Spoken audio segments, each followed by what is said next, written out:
Have you ever noticed that the more you try to control your life, the more it seems to slip through your fingers? It's like trying to hold water in your hands. The tighter you squeeze, the more it escapes. And what if I told you that 90% of your daily worries are completely useless, and that there is a proven way to live with more peace, more success, and less anxiety? Look, I know exactly how you feel. You wake up at 3 a.m. thinking about all the things that could go wrong. You spend hours of your day trying to control situations that are completely out of your reach. You're anxious about what others think of you, about that decision you made 3 years ago, about what's going to happen 5 years from now. And at the end of the day, you're exhausted, frustrated, and feeling like you haven't moved an inch. The truth is, you're living like a slave to your own worries. And the worst part, you think this is normal, that this is being responsible, that this is being an adult. But today, that changes. In this video, I'm gonna show you the 5 fundamental pillars to stop caring about what doesn't matter and start living a life that flows naturally. I'll teach you the difference between what you can control and what you need to accept. And most importantly, I'll show you how true discipline isn't about trying to control everything, but consciously choosing where to invest your energy. So, the first pillar is understanding that you've been living a lie. The lie that you can and should control everything in your life. Think about it. Can you control if it's gonna rain tomorrow? Can you control what your boss will think of your presentation? Can you control if that person will love you back? No. And you know what's crazy? You know this rationally, but emotionally you still try. It's like that story of the king who ordered the sea to retreat. He could give orders all day long, but the waves kept coming. The difference is the king was just arrogant. You're anxious. There's this powerful concept from the Stoics called the dichotomy of control. Basically, there are only 2 categories of things in the world: what's under your control and what isn't. And guess what? 95% of the things that worry you are in the second category. What you control.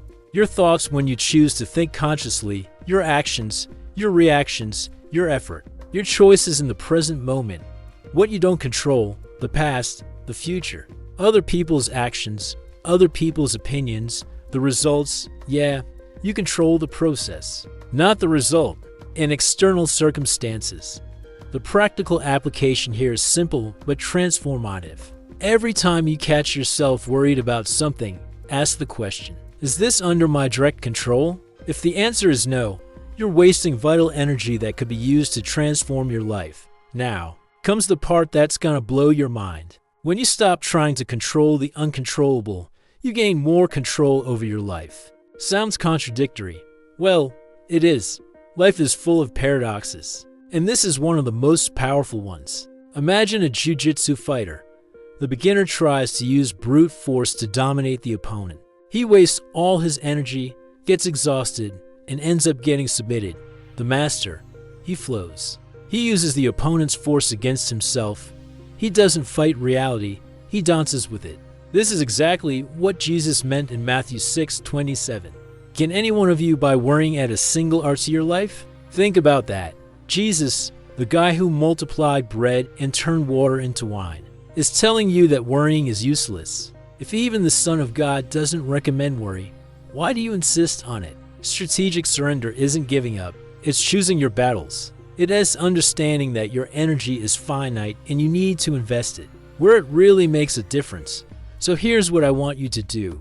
Take a piece of paper and divide it into 2 columns. On the left, write everything that's worrying you right now. On the right, mark only what's 100% under your direct control. Brace yourself for the shock. The right column will be almost empty, and that's okay. It's liberating. This is where discipline really comes in, because accepting isn't being passive, it's being smart.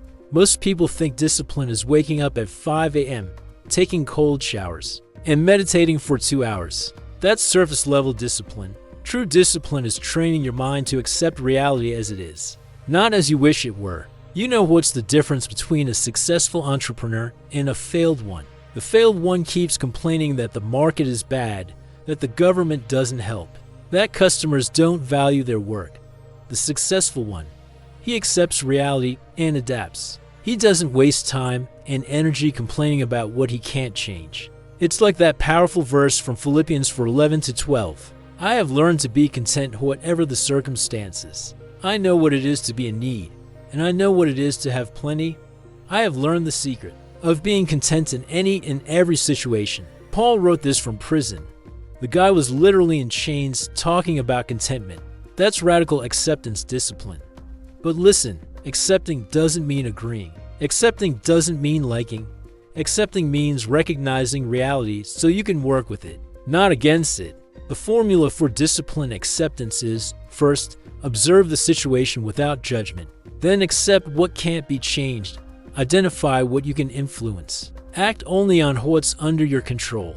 And let go of the rest. When you master this, you stop being a victim of circumstances and become the architect of your response to circumstances. This is the pillar that separates amateurs from pros in life. Detachment isn't not caring about anything. It's caring about the right things in the right way. Let me tell you a story that's going to change your perspective. A Buddhist monk had a favorite teacup. Every day he drank tea from it. One day, a visitor knocked over the cup and it broke. The monk simply said, it was already broken. The visitor was confused. The monk explained, from the day I got this cup, I knew that one day it would break. Everything that exists will one day cease to exist. I enjoyed it while it lasted, but I always knew it was temporary. That's intelligent detachment. It's not about not loving. It's about loving without becoming a slave to what you love. Think about how many times you've suffered in anticipation. How many times you lost sleep imagining catastrophic scenarios that never happened. How many times you ruined present moments, worrying about imaginary futures. Jesus was straight to the point in Matthew 6:34. Therefore do not worry about tomorrow, for tomorrow will worry about itself. Each day has enough trouble of its own. The emotional detachment protocol: love deeply, but hold lightly. Invest 100% in the process, but release the outcome. Plan for the future, but live in the present. Have goals, but don't be a slave to them. Value people, but don't emotionally depend on them.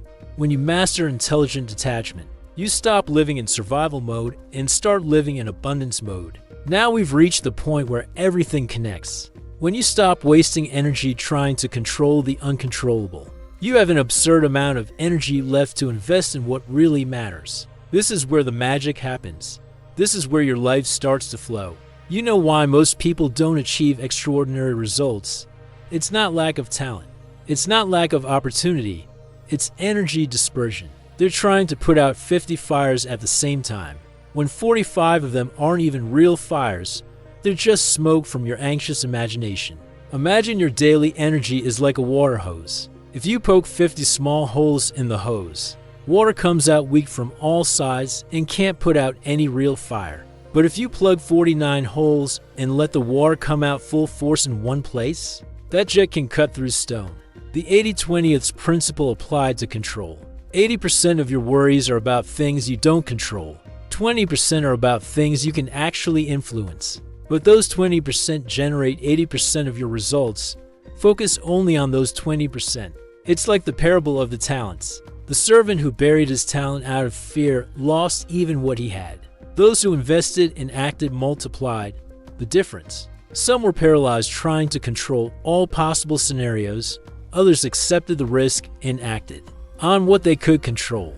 So, list the 10 things that consume most of your mental energy. Circle only those that are 100% under your control. From what's left, choose a maximum of 3 to focus on. Ignore everything else for 30 days and watch your life start to flow. Notice how each pillar connects to the next. You start by understanding the illusion of control. Learn to surrender strategically. Develop the discipline of acceptance. Cultivate intelligent detachment. And finally, channel all that released energy into actions focused on the essential. This isn't cheap self-help philosophy. This is reverse engineering of peace of mind and sustainable success. Let's recap what you learned today, because this can literally change the course of your life. First, you discovered that you live trying to control the uncontrollable and that there is a clear dichotomy between what you control and what you do. Second, you understood the paradox of strategic surrender, how stopping the fight against reality gives you more power over your life. Third, You learn that true discipline isn't controlling everything, but radically accepting realities so you can work with it. Fourth, you discover the power of intelligent emotional detachment, how to love without becoming a slave, how to invest without despairing. And fifth, you learn to channel your energy to the essential, focusing only on what's under your direct control. The big insight here is this: when you stop caring about what you can't control, you release an absurd amount of mental, emotional, and physical energy. This energy, when directed to what you really control, creates extraordinary results. That's why apparently relaxed people often achieve more than anxious, controlling people. It's not that they don't care, it's that they care about the right things. As Proverbs 3-5-6 says, "Trust in the Lord with all your heart and lean not on your own understanding. In all your ways submit to him, and he will make your paths straight." This isn't about being passive, it's about being wise. It is about understanding that there is a greater intelligence operating in the universe, and that when you stop rowing against the current, you can use the river's force in your favor. If this video made sense to you, if you felt something shift in your perspective, hit the like button and subscribe to the channel. But more importantly, I want you to tell me in the comments, what area of your life have you been trying to obsessively control, and that, after this video, you realize you need to let go? Be specific. Don't just write great video. Share your real struggle. Because when you write it down, you commit. And when you commit publicly, the chances of real change increase by 400%. And remember, life isn't waiting for you to have everything under control to start flowing. It's already flowing. The question is, are you gonna not keep rowing against the current, or are you gonna not learn to surf the waves? The choice, ironically, is one of the few things that's 100% under your control. Look, I'm going to be real with you. Most people will watch this video, feel inspired for about 5 minutes, and then go back to their anxious, controlling patterns. Why? Because change is uncomfortable. Because your brain is addicted to the illusion of control. But you're different. You made it this far. You're still listening. That means something inside you is ready for this shift. So here's my challenge. For the next 7 days, every morning when you wake up, before you grab your phone, before you start planning your day, ask yourself one question. What am I trying to control that I need to let go of today? Write it down. Just one thing. And then consciously choose to release it. Watch what happens. Watch how your energy shifts. Watch how opportunities start appearing when you stop forcing doors open. Because here's what nobody tells you: when you stop chasing, the right things start chasing you. When you stop forcing, life starts working for you instead of against you. It's like swimming in the ocean. You can exhaust yourself fighting the waves, or you can learn their rhythm and use their power. The ocean doesn't care either way. It's gonna keep doing its thing. The only question is whether you're gonna suffer or surf. And yeah, I know what some of you are thinking, but what about my goals? What about ambition? What about making things happen? Listen carefully. This isn't about becoming passive. This isn't about giving up on your dreams. It's about being strategic with your energy. It's about understanding that the most successful people in the world aren't the ones trying to control everything. They're the ones who have mastered the art of focused action on what they can control and complete surrender on what they can't. Think about it. Every great athlete knows this. They can't control the weather, the crowd, their opponent's performance, but they can control their training, their mindset, their effort, and that's where they put all their energy. Every successful entrepreneur knows this. They can't control the market, the economy, their competitors, but they can control their product, their service, their customer experience, and that's where they focus. So, the discipline I'm talking about isn't weakness. It's the highest form of strength. It's having the wisdom to know where to fight and where to flow. It is having the courage to let go of what you can't control so you can dominate what you can. And here's the beautiful irony. When you master this, when you truly let go of the need to control everything, you become unstoppable. Because now all that energy you were wasting on worry, on anxiety, on trying to control the uncontrollable, all that energy is now laser focused on actions that actually matter. You become like water, soft enough to flow around obstacles, powerful enough to carve through rock. adaptable to any container, yet impossible to break. This is the secret that ancient philosophers knew. This is what Jesus was teaching. This is what every truly successful person has discovered. Not control, but flow. Not force, but focus. Not anxiety, but acceptance combined with strategic action. So yeah, when you stop caring about what doesn't matter, life doesn't just start flowing. It starts flowing in your direction, because now you're aligned with how life actually works, not how you think it should work. The universe has been waiting for you to get out of your own way. Today might just be the day you finally do your move.